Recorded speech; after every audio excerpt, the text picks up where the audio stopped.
Ice Age animal here in Utah Valley, right here in Lehigh.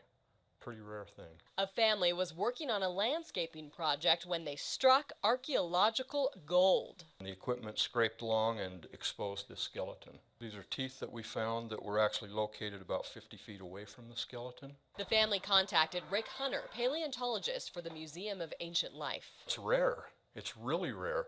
This was under the water of Lake Bonneville back at that time, and so for terrestrial animals to be in there, something special had to happen.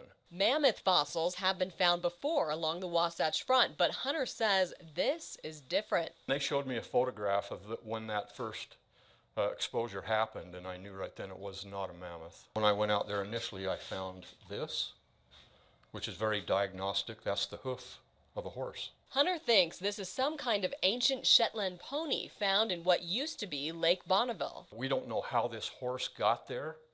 It's fun to speculate and say maybe a predator was chasing him along the shoreline.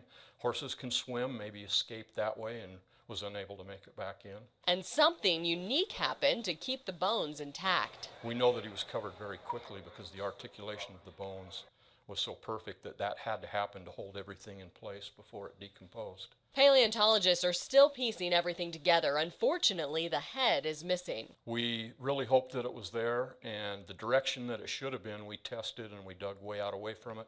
It wasn't there. But Hunter says it's still an incredible find, and if you ever find a fossil in your backyard, don't disturb it. Don't try to dig it out, but contact somebody that can come and identify it. We're happy to do that at any time. Preserving a piece of ancient history for everyone to enjoy. We will then study the skeleton and hopefully be able to do a paper and let the world know what we find out about it, and then eventually have an exhibit here at the Museum of Ancient Life. Danica Lawrence, Fox 13 News, Utah.